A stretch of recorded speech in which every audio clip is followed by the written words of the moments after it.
Mayun again. Ayabas. Baby, I want to be with you tonight. Baby, I want to be with you tonight. Stiffer, Allegiant Sound. Anytime I see you, girl, you give me good time, good time. When I don't see you, girl, my heart breaks sometimes, sometimes. Do you know I love you? I want you. Do you know I love you? I want you. My heart take over, sweetie baby. You are my superman. Come on. Good morning, welcome to my YouTube channel. My name is David Okon, and I am today going to talk about politics. I found a very interesting article on the social media written by a Dr. Andrew Dembe. If you are a Dr. Andrew Dembe, congratulations. I'm so happy reading through this material which you posted on a social media, or rather it is shared on a social media WhatsApp group. And this article talks about the main title at the top.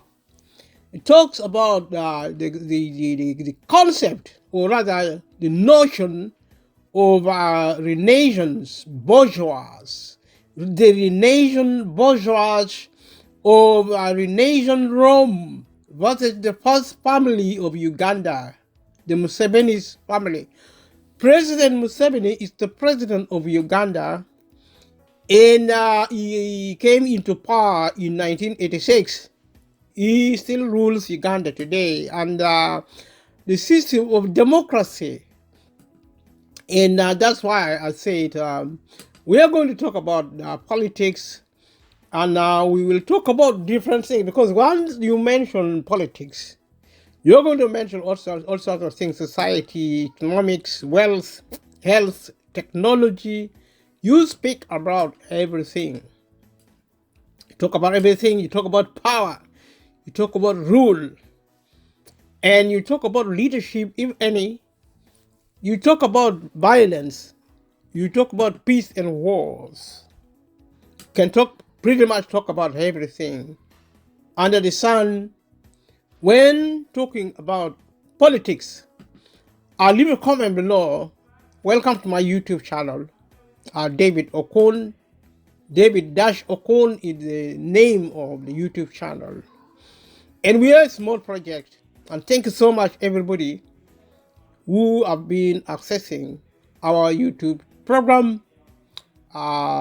Normally, when you enter a YouTube program, the best thing for you to do is to subscribe. The first thing you do, you subscribe to the channel. Subscription is entirely free. It takes only seconds.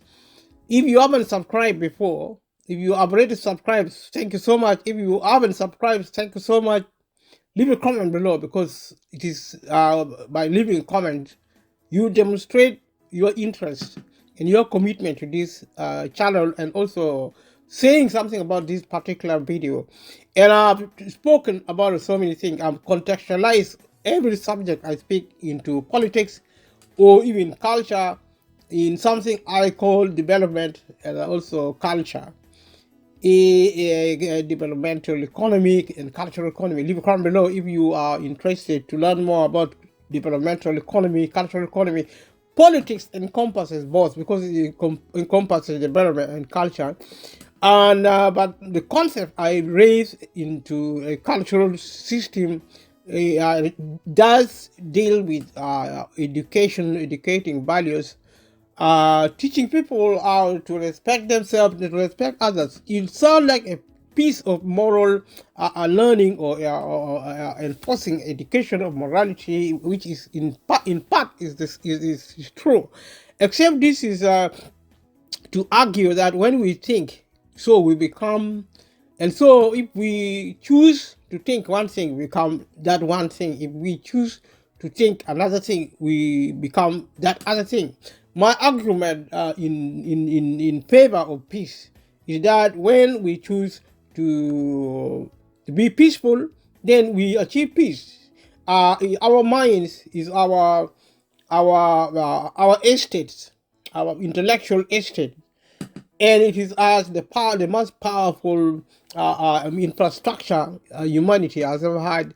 So when we do thinking, we think within a certain value parameter, valuing ourselves and valuing other people, and that is it sounds almost simplistic, but it is something I've given a lot of thought. And normally, when you sow a seed, a mustard seed, a small seed, it grows into a big tree. And this concept, my belief is that when we begin to familiarize ourselves with it, grows into peace. This material written by Dr. Andrew Dembe, I don't know him, but I'm so happy he wrote it. It talks about ancient history and talk about my YouTube channel. Subscribe with your family and friends and leave a comment below. Like I said, we talk about politics. This man wrote this article on comparing what was ancient Rome situations involving power brokers in ancient Rome, where families took over power and maintained it through intricate systems, including wells and also, I don't know, they used to have ancient technology also, probably many factors as we normally know, maybe customs, rituals, faith, religion, God, myth, you name it. And he compares it with Uganda's regime, President Museveni's regime, who took over power by force of military system and replaced the military system with what is called democracy. Leave a comment below if you know anything about militarism. Leave a comment below if you know anything about democracy. Militarism is what it sounds like. You use guns and bombs and a military system, which is the opposite of civil system. Military is the opposite of civil. Democracy, therefore, represents a civil system of rule. Both actually be for power. They aim to acquire and amass and strengthen and integrate power into every aspect of society. Military system is more raw and constituting what sometimes people call hard power. Democracy is supposed to embody something resembling soft power. Either way, when we talk about the law and the rule of law, we are now encroaching into the territory of hard power. Although it sounds simple, other than military, the law can now be a tool of peace or a tool of terrorism. And a lot of states have used legitimate rules of law to terrorize its citizens. And the idea of citizens, in my opinion, is fake. And I'm not trying to be pessimistic or optimistic, but whether citizen or otherwise, the way citizenship is operated in the modern society is actually a vestige or even a continuation of slavery. The world global power and system, the global wealth and estates were created by those in power, enslaving those outside of power, the rule of the game, to survive in a world of violence, a world where culture fails and anarchy prevails, with or without the law, where laws are actually used to oppress people who are targeted for destruction, brutality, anarchy, states, legalized states sometimes operate even worse than an estate of terrorism. And this is across the globe, even where the window is dressed, where all that glittering, presented as gold necessarily are not gold. They are brutal force of power. And I have done a very, very small study of the state, a very, very small private study of democracy. I have concluded that nothing like democracy exists. Democracy is supposed to be rule of the people by the people. which means it connotate a majoritarian other than a minoritarian rule. The opposite, in my opinion, being the same, because as soon as the citizens elect their politicians, and politicians convert into ministries and ministering, and some of them convert even into militarism, as you find in Uganda, Museveni's Uganda, where the military are also elected to go into parliament with guns. I don't know if they also carry bombs, but it is a bit rich to criticize Museveni's government without criticizing every other government in Africa, because they work together as units of coalition. They aren't like wolf together in packs in Africa, in Europe, in America, in Asia, and in other parts of the continent. Powers connect with powers to create something called globalization, and it is actually the dereliction of duty if people discuss politics in modern times without touching on the relevance and the strengths and the potency also of globalization, because globalization means big powers and small ones across the globe come together to form a monolithic system of rule and power. Rule cannot occur without power. And it is mythical for people to think that somehow a state is going to operate without a military system. Military is the only source of power. Wealth feed institutions of the state. At the core of power economy, you have the military system.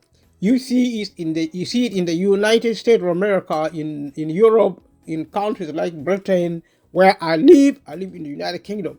Without the military, the economy is irrelevant, because you need raw power. You need guns and bombs. In the end, when you try to speak to people and they don't listen, you resort to one thing and one thing only: the military system.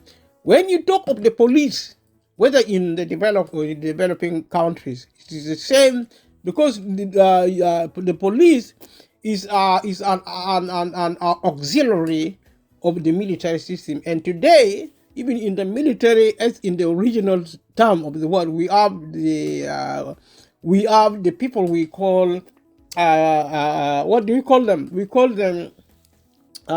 these people we call them oh my god, the people who are the private army, which are actually recruited, the mercenaries. These are military, private military. They are funded across the globe by public money, or their private army with vested interest. Those who own these armies are connected directly or indirectly with the state, and they use taxpayers' money, because to hire maybe people you want to use in some way or another, or you to do assassinations around the world, or in America, or wherever you want. I mean, state assassination, or assassination of state authorities, like John F. Kennedy assassination. When people like, I think Reagan was also attempted on assassination. Dr. Milton Obote in Uganda was attempted on assassinate. A lot of public figures have been victims of assassinations. This assassination is what goes around to come around, produced by the state, and boomeranging, and coming back, like sending it back to the center. You create a system of militarism, of violence, of killing. I'm not talking about murder, because the definition of murder is that the killing which is actually illegal. These killings by the state are legalized, so they are not murders. And whether states comply with the law to kill people so that it is legalized, whether that is done legally or not, that is another story, because um, there are, there are, you know, there are all, and you talk about secrecy. You talk about secrecy. You know, you know, rows and rows. System and system, institution upon institution, uh, covered in astonishing system of secrecy. There is nowhere you go, even in civil systems, as opposed to stately system, as in the civil service system, or in even the private sectoral system in the big corporate empires across the globe. Secrecy remains the name of the game. They use laws to modify how they describe this instrumentation of secrecy. You talk about GDPR, privacy, laws on defamation, which in some countries are actually criminalized. In other countries, even carry the death penalty, if depending who you defame.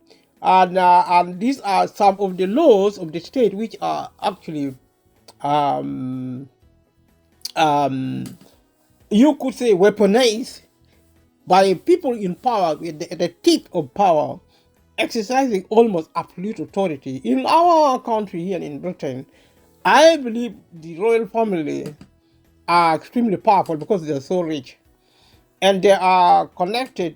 I've been reading about some politicians or even some engineers, some prominent multi-billionaires, multi-trillionaires, directly or indirectly in their DNA, study of their DNA, they are connected with the royal family in the United Kingdom. They are connected with the royal family across the globe. Royalties are connected. Even I haven't done a study of the royal family in Britain, but the rumor I heard is that they are more. Most of them came from Germany. They are more Germanic. They have that connection. A lot of the ones who went to America from Britain to conquer Britain, to establish the British rule over what is now the United States of America and even Canada. Most of them, the people who went there were actually connected by blood by the royal family. Even the ones in Northern Ireland or in even in the Irish Republic, even in main Europe, these ruling elites are connected historically. If time would not permit, and because we live, although we live in the age of information, there's too much reading to do. So unless you are especially studying, you as a specialist. But if a specialist write, their writing is so technical. That's why I'm trying to really go over this material, which is written in a extremely formal way. But I like his connection of what he sees as the nation whole Rome. Rome was a global power. There was something called the Roman Empire. If you read even in the Bible, and during the season when Jesus was crucified, I'm a Christian, and Jesus was crucified by Roman power. So it was during Rome that because the Romans took over power from the Persians, and the Persians took over from maybe the Babylonians, and if you follow the history, the ancient history, and then the British took over from Rome, the British Empire. So when we talk about the nation or Rome, the nation means the rebirth of knowledge. That is a primary 7 or primary 4, I think, history of the world. When we talk about the nation, we talk about modernity, and you have militarism. So this gentleman, he or she, I don't even know if it is a she, because it said Dr. Andrew. Andrew should be a man, but who knows? Andrew Dembe. Dembe, I don't know which part of the world, because we didn't really talk about him. But this article was shared. So he talks about the history repeating itself.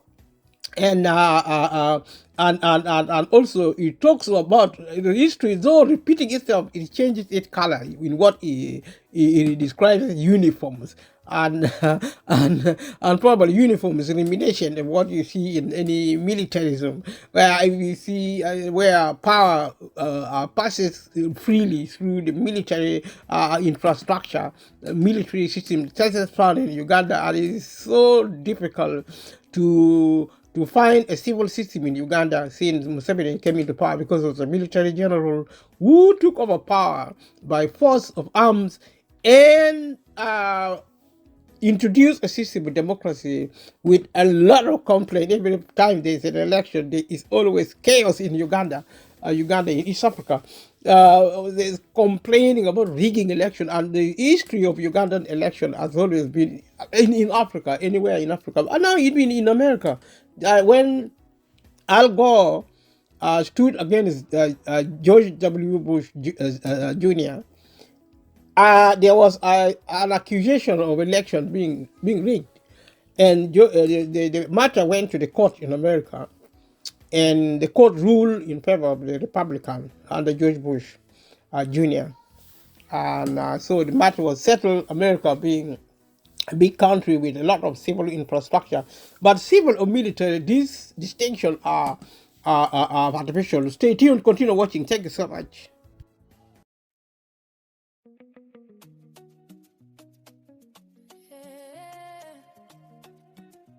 Look around. Something beautiful is rising. Yesterday it was just empty land, dust and dreams in my hands. People wondered how it could be a house standing strong for my family. Now the ceiling bolts are rising high, covering the open sky. Every nail, every beam in place feels like God's amazing grace. Step by step, day by day, Little miracles on the way. look around and you will see this is bigger than just me. Can you see what God is building? Yeah, you are warmly welcome back to my YouTube channel. My name is David Okon. David Dash Okon is a YouTube name, but my name is also the same with my YouTube channel. Support this YouTube channel by subscribing to my YouTube channel and click like and click notification bell so that you don't miss out on any video I post. We're a small project, but we are so excited. And I had this opportunity to record this material, and I will integrate it with a template, as I've been doing recently. By the grace of God, when situation surrounding me improves, I may go out, because we are still in summer. We are on the verge of ending summer. We are fast approaching the end of summer, and that would mean we would be entering autumn. In autumn, I could still go out and take a bit of photograph, videos.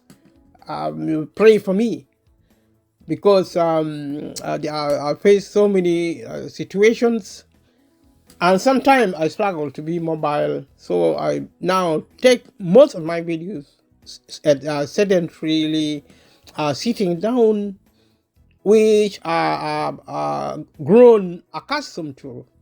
And I'm so happy that I had that opportunity. Thank you so much, YouTube channel, a YouTube platform, and all the infrastructure. Nothing is perfect. It is a lot of learning to know how best to operate the YouTube system. But, one day at a time, one step at a time, with artificial intelligence. Artificial intelligence is also learning. They're learning new things. And there's a lot of chaos in different institutions, organizations where I work. We sometimes suspend certain aspects of our service, because we are trying to integrate artificial intelligence into our operations, and it takes time because it's a learning machine. It learns things it wasn't taught from the beginning. It just learned like. That's why he says intelligence, because he learns. So we are coming back to Dr. Andrew Dembe. The history repeating itself, but changing its uniforms. So he talks about the papal Rome from the beginning since the 15th century. Leave a comment below if you understand the 15th century. From the period beginning the 15th century, at that time the papal Rome, as in the papacy, in what we derive the word Pope, or Pope Paul, Pope, etc., and so on. So we talk of papal, which is we talk about papal as in Pope, the papal system, the system of Pope in Rome. Rome was an empire, like I said. In modern times, Rome is a city and a country in its own right. The city where Pope, modern day Pope, reside. And if my information is accurate, the modern Rome, with which is inside Italy, modern day Italy, and it has its own military system. It has its own security system, secret security. I posted a material I got online called The Entity. I might talk about it to try and understand what goes on in Rome. So we talk, this man, this author, compare the papal Roman Empire of the 15th century. He compares it to modern day Kampala. Modern day Kampala is where the capital of the country of East Africa, Uganda, which is the Kampala, is where the seat of power, seat of metropolis, capital city of Uganda, Kampala. When we talk about modern Kampala as being the blueprint of a dynastic survival, remaining identical. So this man is comparing modern day Uganda, the capital city included, being the blueprint of a dynastic survival, remaining identical. When he survived as in continuing, he says it is identical to what was papal in Roman times from the 15th century. And he said it captured the institutions, the constitution, this system, this dynastic system, which is blueprinted to compare with Uganda's capital, or even the country itself. But mainly when we talk about capital, that is where power, political power, economic power, military power are actually instituted. We talk about institution. So this scenario, these scenes set, capture the institution. They capture institution. So when you talk about militarism, what militarism does, as in the ancient of days, from say how Rome was created. Rome was created through a military system. Uganda was also created under Museveni through a military system. So these military powers, what they do, they capture the institution. They also, when they capture any institution, which institution normally are civil, but remember, institution can also be military. So they capture any institution, normally civil institution, and they militarize also the offspring. When you talk about the offspring, mean if you are Mr. Museveni, you give birth to children, those are your offspring, your children. They become an embodiment of a military system. To militarize their children, their children become a military body of work and of identity, of the core of the militarism which Uganda has become. And they also make the family synonymous with the state. When you look at the state and you look at the family of the head of state, such as you find in Uganda, in the Museveni Uganda, in Kampala capital, you cannot differentiate between the political party, the institution of government, the political system, the NRM, which is the political party, the ruling party, which ruled from 1986 up to now. It wins election every day with landslide. He wins. President Museveni wins by landslide every year. every time Mr. Museveni is on the verge of ending due to the dictate of time, because he is growing old. Everything which goes up must come down. When you sow a seed, it must fall, and when it rots, when it dies, it gives its new fruit. It gives it new seedling, and this seedling grows into a new power, which is what is probably being planned, because I don't have any. This is what this man, this author, is trying to suggest, that there is, the state is a military infrastructure outfit, such as you find ruling Uganda, take total control.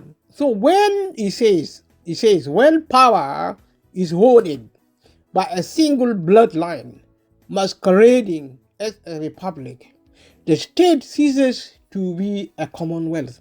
We talk about commonwealth. We have a British Commonwealth. I'm from Uganda. Initially, I live in Britain, and every day I live in this country. I've lived in this country for so long. I'm 60 years now, and I came here in my 20s. So do the maths. I have lived in this country more than living in Africa. I've never been back. And this is more of my country than my country of origin. And if you find right-wing politicians within the Conservative Party in the United Kingdom, and also in America, extremist right-wing, I can even venture to say they are maybe they are not lunatics, but they sound like lunatics. They threaten to target someone like me who stayed the majority of my years here in this country. They threaten to deport them to Africa. And when Europeans, or even the English people, by nature, I'm not saying something is wrong with them because they are white.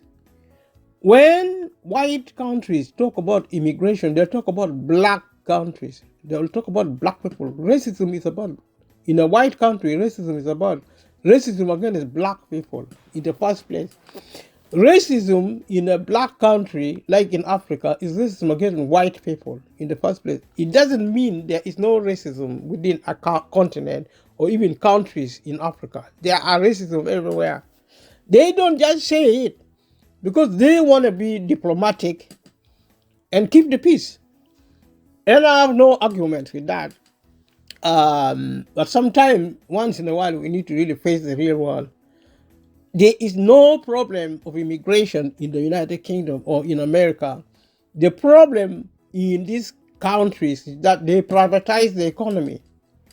They privatize the economy. The public sector has been shut down. The social sector is being shut down. When they are shut down, the private sector will also shut down. People will say, are you mad? Are you saying this people want to shut down the economy? The answer is yes. Because we are entering, I heard Elon Musk speaking recently. I thought this guy is stealing my ideas.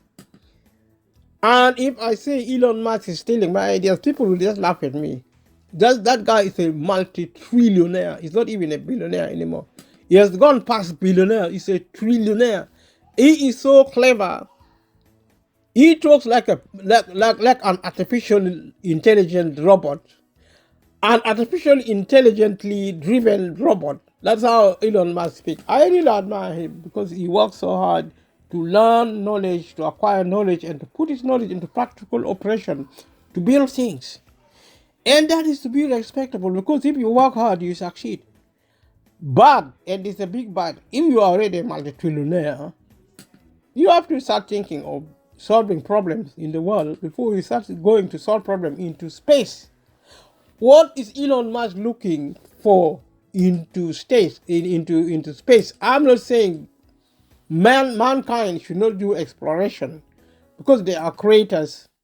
He deserves what he gets, which is wealth, and he uses his wealth and influence with the state to do great things, magnificent things. He is potentially, Elon Musk can be worshipped like God, like a God. I'm a Christian. I only worship the true God. Sorry, Elon Musk, if you are other people are worshiping you. No disrespect. As a Christian, I am instructed by God to respect everyone. But God himself is no respecter of person because he is sovereign. In the United Kingdom, we have King Charles, who is the sovereign. Parliament is also sovereign constitutionally. If I'm correct, King Charles, by convention, is also a sovereign, which means Parliament actually operates under his power, under the power of the monarchy in the United Kingdom. It's a hidden power. The royal family is extremely powerful because they are probably the richest. There is a possibility that the royal family is actually the richest family in the world as a family because they own so much land in this country. We don't even know how much because the state operates under secrecy.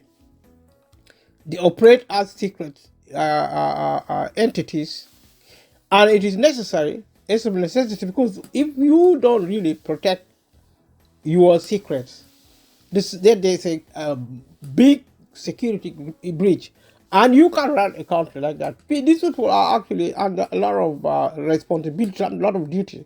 They have to have power in order to run this country. How it began is what we are attempting to talk about. Because when power is hoarded, when you hoard something, it means you hold it back. You don't really share power. There's something called power sharing in the concept of democracy. Like in the United Kingdom, under the banner of the state, we have what something called, in terms of the constitution, the separation of power, as in the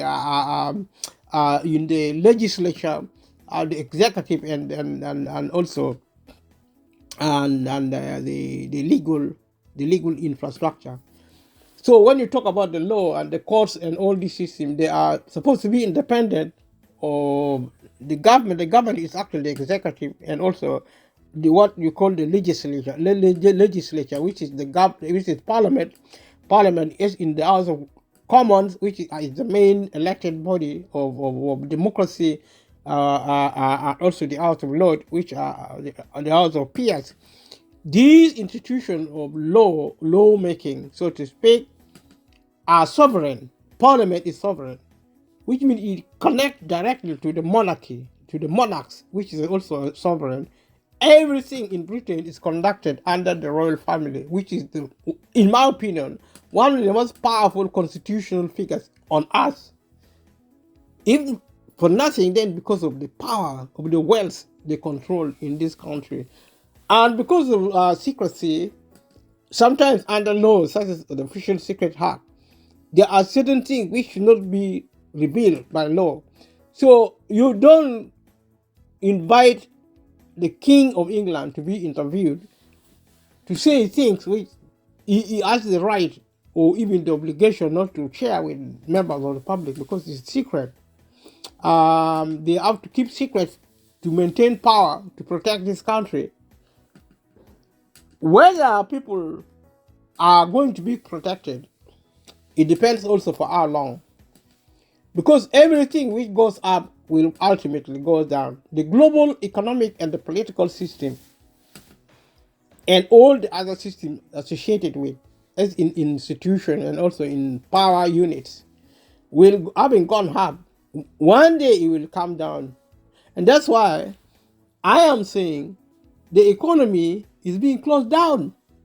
The public sector was created to help people who cannot help themselves, who cannot afford the hospital, schools, and cannot access housing, public transport, and all these other things which makes a society run.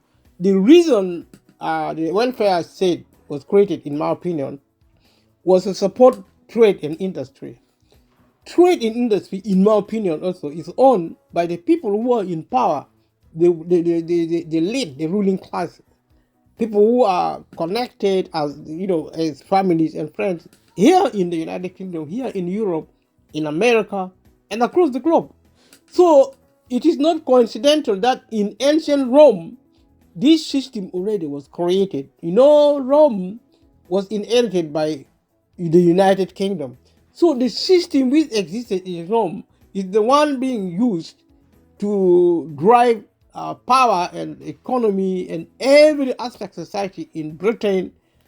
Britain, therefore, is the driver not only of Europe and America, but also of Asia and Africa. Colonialism in our modern time was not conducted by Rome, but it was conducted by the British Empire. And they colonized Africa, they colonized India and parts of Asia. They literally ruled the world. And Europe was in the mix, the other European powers, but Britain has since led the globe. We speak English globally, and that is also a colonial power, cultural, economic, colonial, imperialistic power.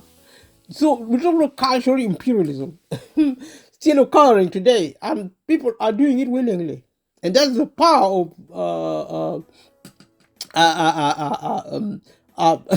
of political and military and economic power. I mean, that is the power of the state. In the world. Britain, in my opinion, is the greatest power on earth. English is spoken in America. Now the Chinese and the Indians are learning English. The Sri Lankans, the Bangladeshi, the Asian, the African, everybody is learning English, even the French. Of all the people, if you talk about cultural pride, the French people are learning English, because if you don't learn English, you're going to be left behind. In Africa, English is compulsory in schools. We used to be punished for speaking in our mother tongues. We end up learning some form of English with funny African accent, which has become also, English has become part of our culture and customs. We are the proud inheritors of the English culture, English economy. We are Africans, and we are proud to be African. Nobody is going to tell us how to speak English. We speak English the way we want it. In Nigeria, in Ghana, look at Jamaica, look at the West Indies. They speak English on their own terms. And in as much as English has conquered the world has conquered English back. So we now own English in Africa. We do it in our own way. When we speak English to English people, they will stop and say, "What are you talking about?" We also stop and say, "What are you talking about? We can't understand what you're saying. You, the English people, don't know English."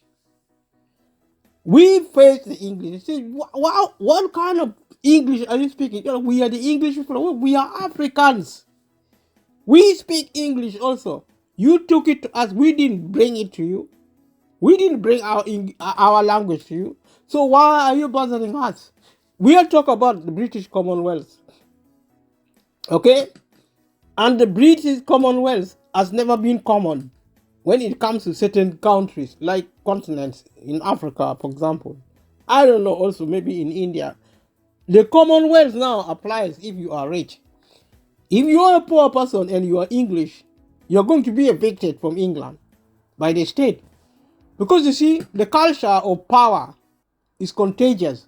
And you don't like poor people. Stay tuned, continue watching.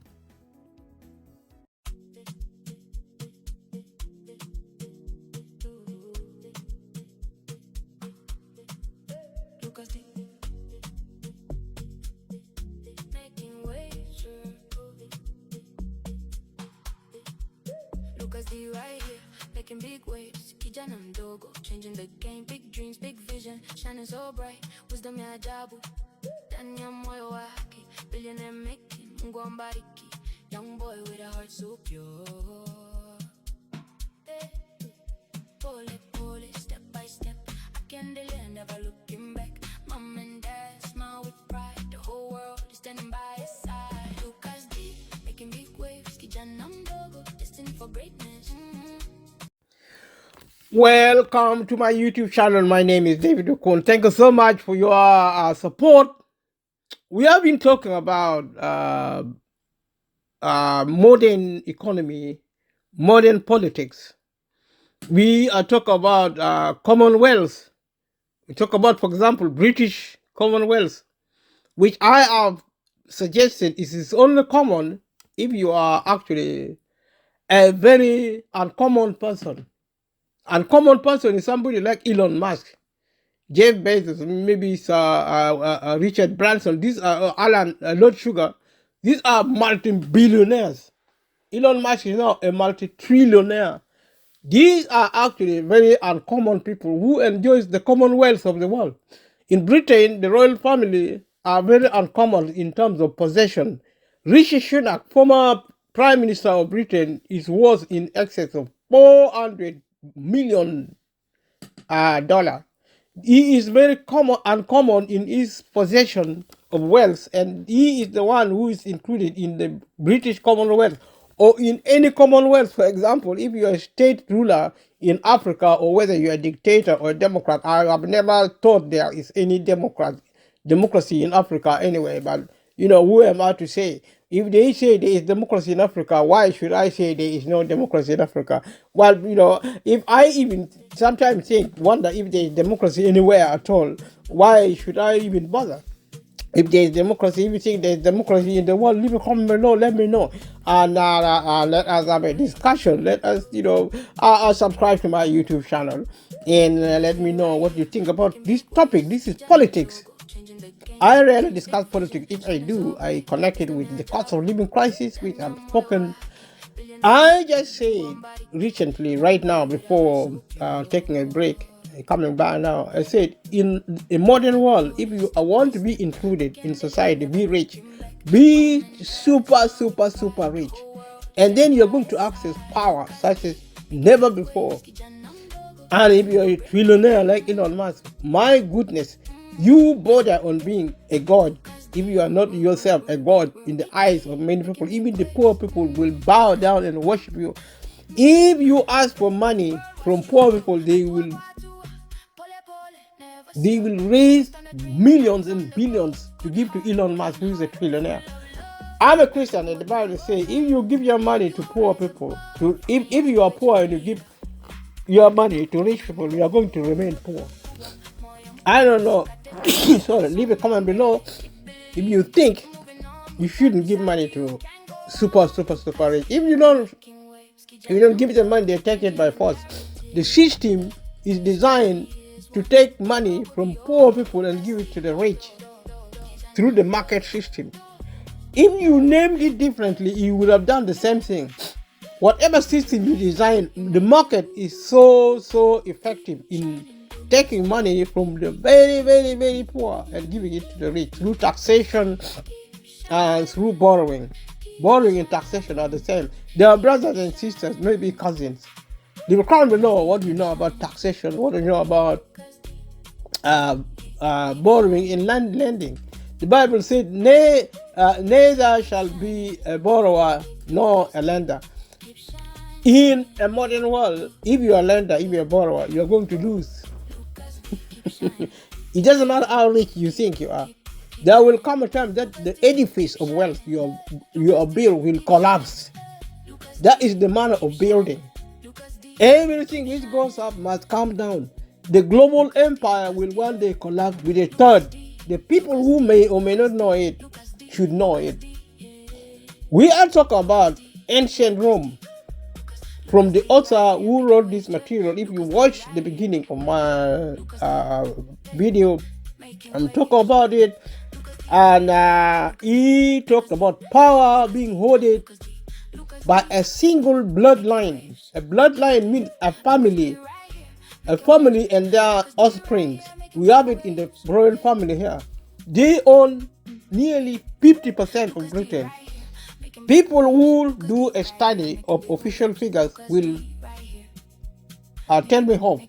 They will say, shut up, you are ignorant, you don't know anything. But if you think about the amount of land the royal family owns, and this land actually worth billions of dollars. But this is what they declare, because these people operate under the shadow. They operate in secrecy. If they now tell us the amount of land the royal family has, how much more do they have openly? I mean, if the day they begin to tell the truth, the very, very truth, I'm not saying the royal family are lying, But they operate a system of secrecy. Secrecy is a legal process. You are allowed to do that on the ground of national security.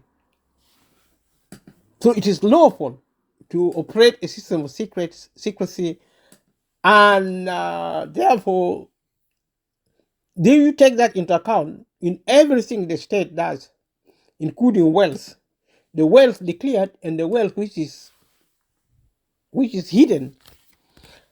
So you could, as a common man and woman on the street, you can conclude that up to 50% of the wealth in Britain is owned by the royal family. Don't quote me. I didn't say that.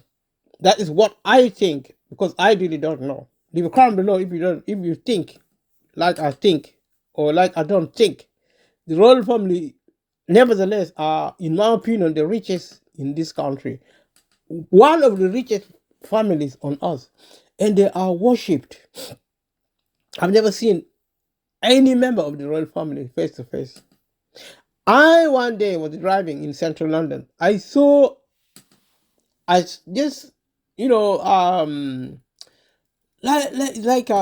caught a glimpse of the Queen, Her Majesty, the Queen, rest in peace. I just caught a slight glimpse. Our convoy was just going past. We were parked near the road. I was so lucky. I saw a convoy. I never saw a lot of people really. They go in numbers, I would say millions, into central London every time the royal members of the royal family are going to come out to parade the street, and maybe when there are anniversaries, when there are events, people go and stand outside the palace to catch a glimpse of them at the lobby of the palace. People really worship them. I love the royal family. They know nothing about me. When the Queen died, I really cried, literally. I was so sad for days and days and days. I love the Queen so much. When Princess Diana died, I really missed her. When Prince Philip died, I miss her. They know nothing about me.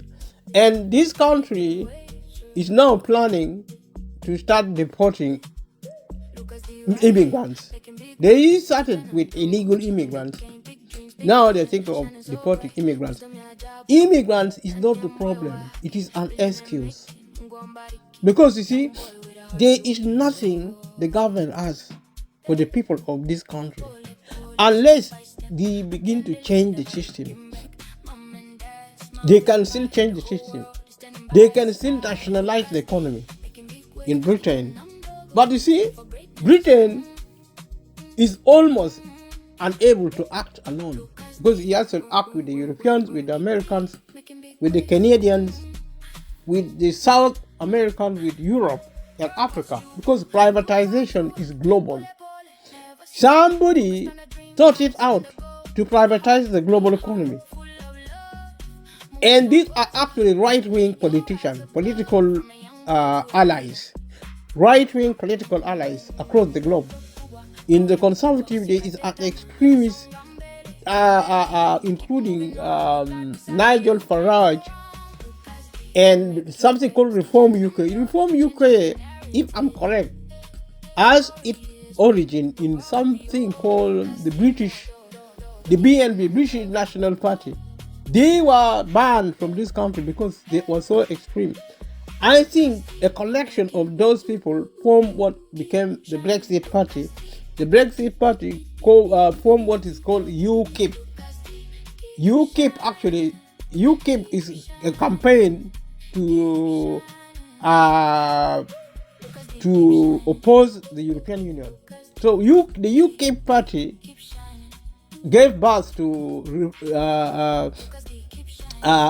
Brexit Party. The Brexit Party gave birth to Reform UK. I don't know, next year, in the next 4 or 5 years, I don't know which political party is going to emerge from the ashes of Reform UK. And the British people are so happy to vote for Reform UK, because Reform UK says immigrants are the problem. So I say this to the British people and to any people who practice racism, because immigration is evidence of racism, whether it is in Europe, Africa, where I come from, Africa. There is racism in Africa, and it is a form of wickedness. Racism is wicked. Whether it is practiced in Africa, where I come, whether in Europe, where I live, in Britain, where I live, whether in the rest of Europe, America, Asia, everywhere you go, you find racism. And every time the people try to practice racism, they target foreigners. They start wars to accuse foreigners for their domestic problem. That's why there is war now. America is now fighting war in Syria, in the Middle East. Israel is fighting. They don't want to answer the questions asked. They collude with their media counterparts.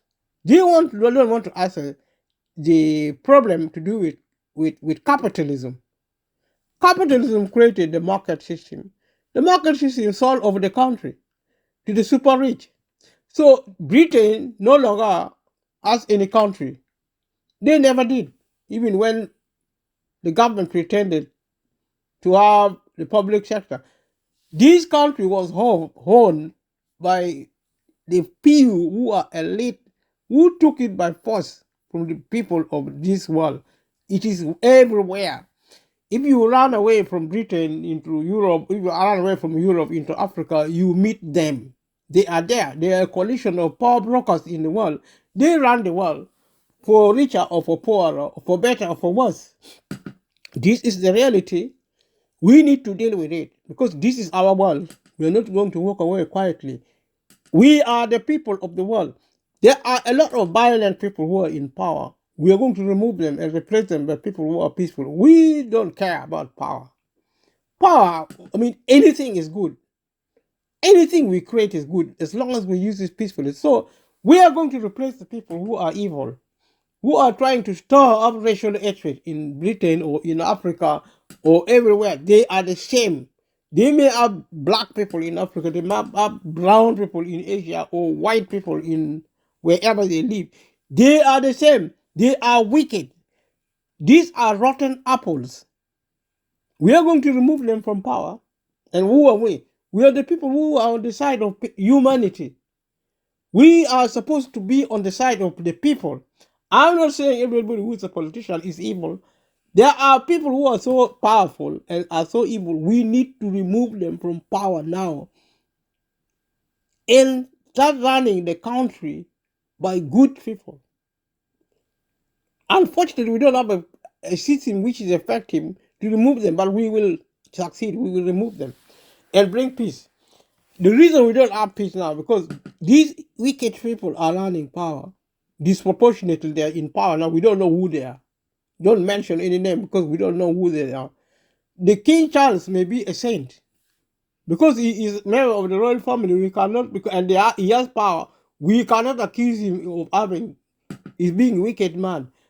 He may even be a saint. Maybe he is one of the persons we should connect with to start helping us to bring good people. He might be a very good man. I don't really know him. Unfortunately, we commoners, we don't know these people in power because they live in hiding. And rightly so, because there is a lot of insecurity. The people who are poor are not automatically good people. Do not be fooled. There are some really wicked poor people and they elect wicked people into power. Let me say something about wickedness. I'm a Christian. As a Christian, the Bible says, wicked people will be said cruel masters.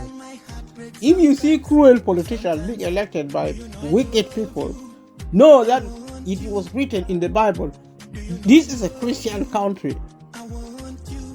Britain is a Christian country. They taught Africans Christianity in our country. I hope I'm right about it. Maybe we had Christianity, but we didn't probably call it Christianity. I am a Christian, so I know what Christianity is. It doesn't matter whether you are black or white, whether you are in England or you are in Europe or Africa. We are all the same. We are Christian, whether Catholic or Anglican. It doesn't matter what you call yourself. You are a Christian, you believe in our Lord Jesus Christ. And that is where we start. That is the foundation which built Western Europe, which built Eastern Europe, which built Africa, is based on the faith of Christendom, the faith maybe of other faiths like Islam, maybe Judaism, or whichever one in Asia, whatever you call it. The globe is built based on religion. Incidentally, now there is a secularization. We are becoming a secular state, but we are the same. We give mantras, we give rhetoric. These are all, we learned it from religion. So religion and politics is very social. People go to church sometimes to socialize. They don't even go to worship God, they don't even know God. Some Christians pray, and I believe genuinely in God, that there is God.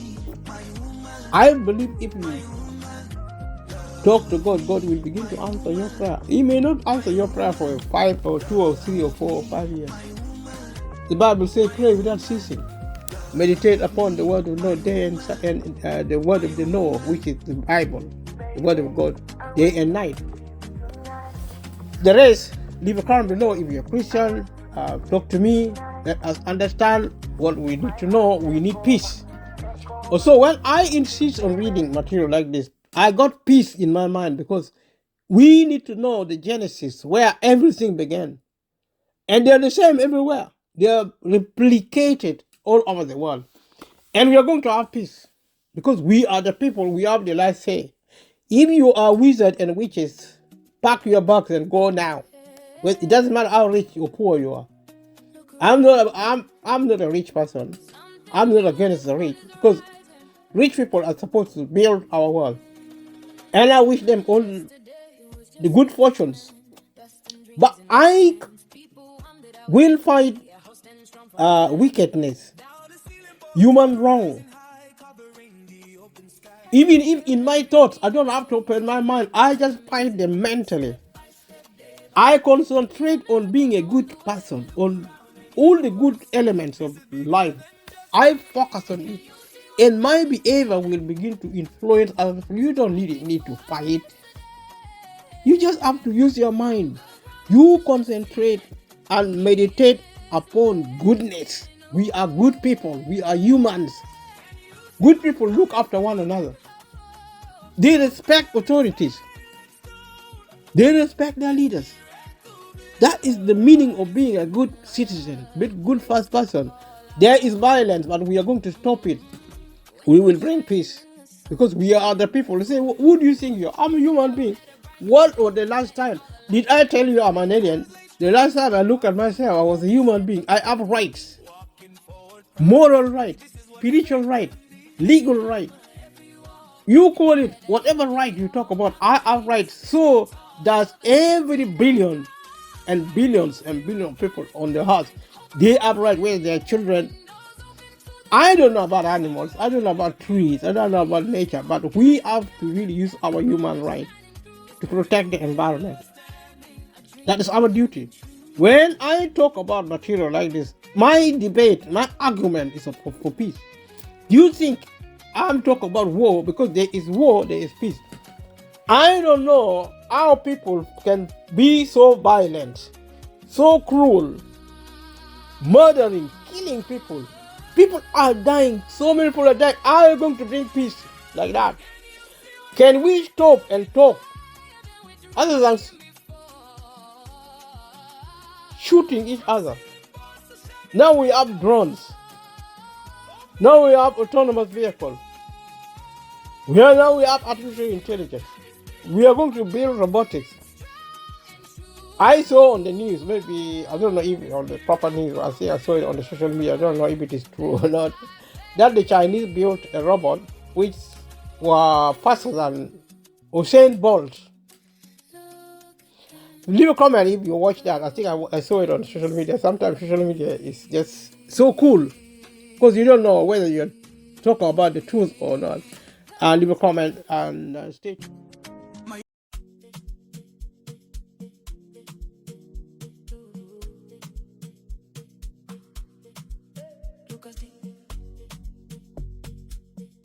Making waves. Focus the right here, making big waves. Kijana mdogo, changing the game. Big dreams, big vision, shining so bright. Wisdom ya ajabu, ndani ya moyo wake. Billionaire making, Mungu ambariki. Young boy with a heart so pure. Pole, pole, step by step. I can delay, never looking back. Mom and dad smile with pride. The whole world is standing by his side. Lucas D, making big waves. Kijana mdogo, destined for greatness. Thank you so much. Welcome to my YouTube again. Subscribe to my YouTube channel if you haven't subscribed. Leave a comment, share with family and friends. And click notification bell to not miss the next video. I've been talking about politics, local and global politics. I've been using material I found on the social media. I don't know if it is a true account or not, but I'm familiar with some of those concepts because it rings a bell. There are traces of the ancient and modern, as in politics, are the same. Because you see, the foundation was built in the past. And now we carry on. We are in the last days of politics, government politics in the world. Something called globalization. Globalization is a completed project. Now we have to tidy up and start living in under it. People are talking about immigrants. It is fake news, completely fake, because we are talking about globalization. Worlds without borders. That's what globalization means. That we are going to open all the borders of the world, the continent. We are going to have one world citizen, world one government, world one religion, world currency. All over the world, in Africa, that's what globalization means. And a lot of people know that, maybe some people do not know it. They deceive people that immigrants and immigration is the problem. How can immigration be a problem, even an issue? In this day and age, when we are looking into the globe, we are learning English. Everybody in the world is learning English. Because I believe the English people are going to rule over. I'm not going to use the word rule because it's almost a rule. They are going to supervise the globe. They're going to lead in the globe because, you have Americans speaking English. Most of them came from Britain. Most of them came from Europe. So the peopling of America, the Europeanization of the American continent, subcontinent. And you have Australia, New Zealand, you have even Asia. People are connected. The internet is saying, you can find a black person in East Africa. They are with an ancestry in Europe. What is a black person's DNA doing in Europe? Because they were once white. Or was Europe a black country? Leave a comment below if you think Europe was a black country. Some people say the true Jews are actually black. Leave a comment below if you're Jewish, if you're not Jewish, if you're Gentiles. There are two types of people in the world. They are Jews and Gentiles. If you're not Jewish, then you're a Gentile. It doesn't matter who you think you are. You are just a Gentile, and the Jews are I don't know. Are they the first family? Leave a comment below. What do you think about Jews? And be careful what you say about Jews, because anti-Semitism is a very sensitive matter. You can be committing a crime without even realizing it. I don't believe in fear. I'm going to live my life in power. It doesn't matter what people think. Even, you can choose your life. You can just choose your destiny, regardless of the environment, the situation. It doesn't matter, because you are you. There are 8 billion people, over 8 billion people. All of them are different. They're individual, they're different.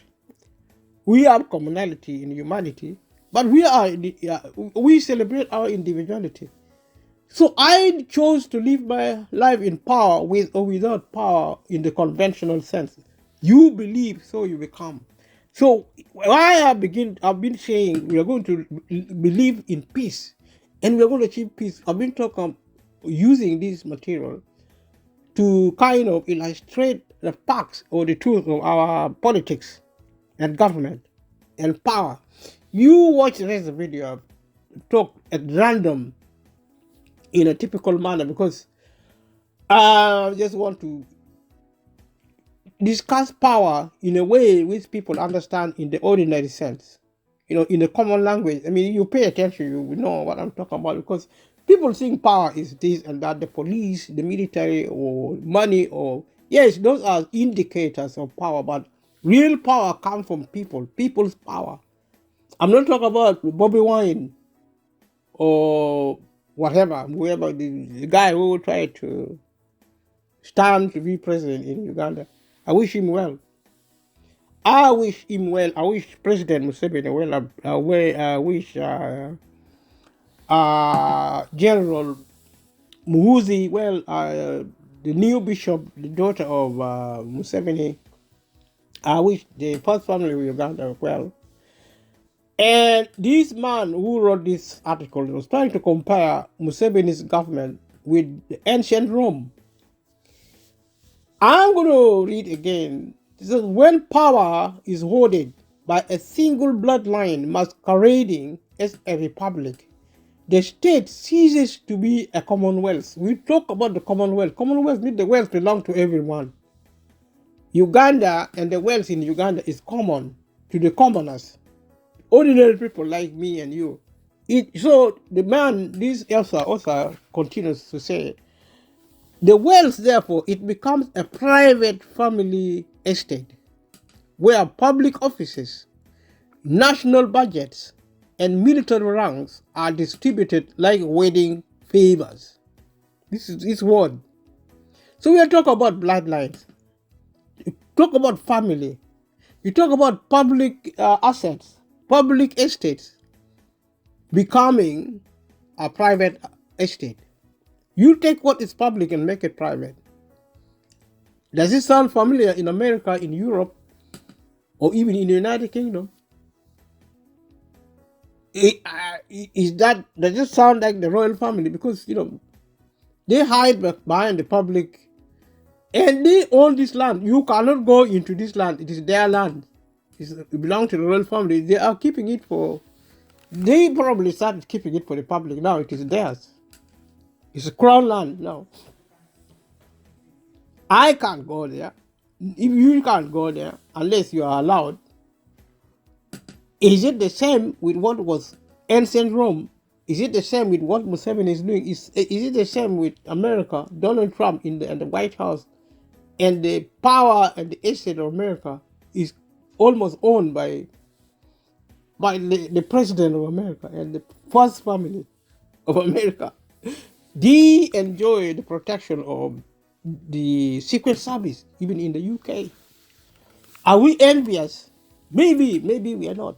But we talk about equality or equity or equal opportunities. But some people are more equal than others. And that is the way life is now.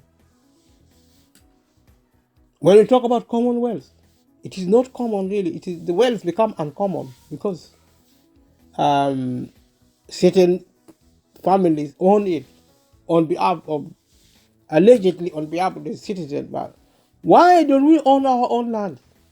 Why don't we own our own wealth when we can't even afford to buy medicine for our children? Children are dying in Uganda and in Africa of malaria, of curable diseases. Women are dying of labor processes. People are actually dying in all sorts of things. There are diseases in Africa. Africa is like a test case for new diseases. But that's Africa. Yeah, in Europe, young children are dying on the street on drugs. They are doing terrible things on the street. We have become the dark continents of the world. And we need to really learn our culture. We worship wealth, and that is probably a good thing. I'm a Christian, I worship God. But let us be culturalists at heart, and also our minds, renewing our minds to think peace. Because this is a sign of violence. You have trillionaires in the world, and you have people who are dying literally because they cannot access food, they cannot access clean water, they cannot access accommodation. There are people on the street now categorized as being people on drugs, people who are mentally ill, but there is poverty in Britain because the public sector has been closed down deliberately by the state. It's a form of violence. And now the rich are getting richer, the poor are getting poorer. If you say this, people will say this is a socialist. Well, I'm a humanist. The injustice. Now, poor people are being evicted. There are threats of evicting poor people from Britain. They will start with immigrants. And the British people will say, no, those are immigrants. Until the British people are being evicted for being poor. If they can evict immigrants for being poor, then British people, the English themselves, are going to be evicted as long as they are poor. They may even be taken into concentration camps because Africa is supposed to be taken over by the elite group in Africa and around the world to make a paradise for the rich. You will go to prison, concentration camp. When the cost of living crisis came, the government developed a policy which is written down in the government website. They advised the British people to go into churches because they are feeling cold. They cannot afford energy. In Britain, it is written on the internet, on the government website, as a form of advice to the British people when they are suffering from poverty. They cannot access energy. They cannot access warm spaces. They should leave their home and go and live in public library. They can go and live in churches. They can go and live in God knows where else.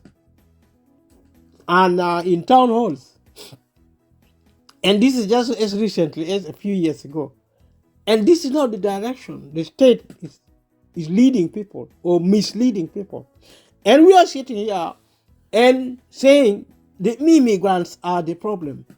You see, racism is a form of wickedness, whether it occurs in Europe, Africa, or wherever it occurs. Immigration has now turned into a form of racism. Racism is wickedness. And wicked people will be sent, cruel leaders, cruel rulers, who will rule over them with an iron fist. If we don't change our mentalities in Africa, in Europe, in America, in wherever we are, we insist on cruelty. We insist on wickedness, whether we are rich or poor. We are going to get into serious trouble. But there are good people out there. And I appeal to good people out there. Stand up for your human right. Do what is right. Reject violence. Reject lies. Reject hypocrisy. Corruption. Think goodness. Think peace. Think loving one another. Think that you value your life. You value the life of other people. Give if you can. Receive if you can. Thank you so much for being part of this. By the grace of God, we are going to continue with this material because through this material we can discuss other things. I've been using it as a template. I'm not really reading through it bit by bit. Next time, by the grace of God, I'm going to come back and continue discussing politics and government. Leave a comment below if you like government politics. If you like wealth, if you like health, if you like property, I like houses. I like vehicles. I like modern technology is fantastic. And these are some of the things we should be doing. These are some of the things we should be teaching our children. Not war. We don't use technology for war. We fight because we are not really wise people. We are fools. And this is going to stop because there are a lot of rotten apples in power and out of power. Don't think that if you are poor, then you are licensed to be an idiot. Every idiot in power and every idiot on the street will be removed and put into concentration camp. Good people will have to rule the world. They have to live in peace, whether you have little, whether you have much. We should be able to live together as a country, in a country or in a continent, in this world, under the global village. Thank you so much, and subscribe to this YouTube channel. Click like, click notification bell, and leave a comment, share with family and friends. See you in the next video. Thank you. Bye-bye. Again, I have us. Baby, I want to be with you tonight. Baby, I want to be with you tonight.